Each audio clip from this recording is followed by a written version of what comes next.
Squid Game Season 3 released its first trailer. Let's recap. We're not too far off now, just a few more weeks until we see the end of the games. There was way too much info in the last video to talk about this trailer, so I decided to break it down here instead. Man, like I said in the last video, this season is going to get intense, and you can feel that right off the get-go.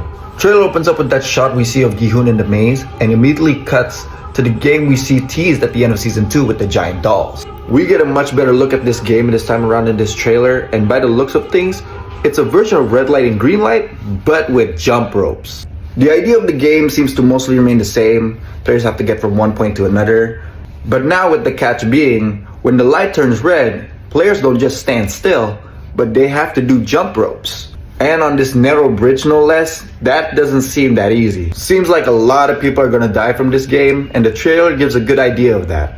And judging from the trailer, this game seems to come after the knives game, which we also see a much better look at. From what we see in the trailer, looks like people won't just be killing senselessly here, but looks like there's also an objective, and that objective is to take a certain key and unlock a door.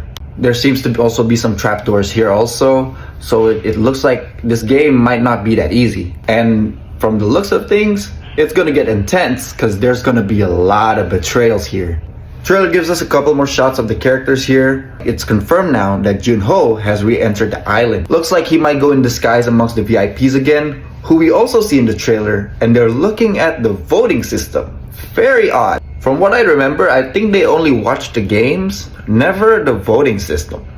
So that's pretty interesting. Then we get to the end of the trailer where it shows Gi-hun come face to face with the frontman. Shouldn't come much of a shock that he becomes one of the finalists, but there is something a bit interesting here. There have been some theories circling around that by the end of the series, Gi-hun will become the new frontman.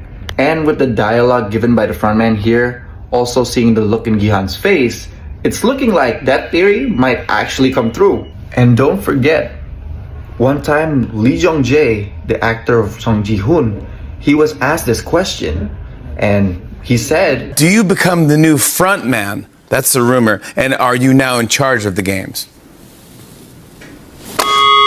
What? So there could be some truth to this.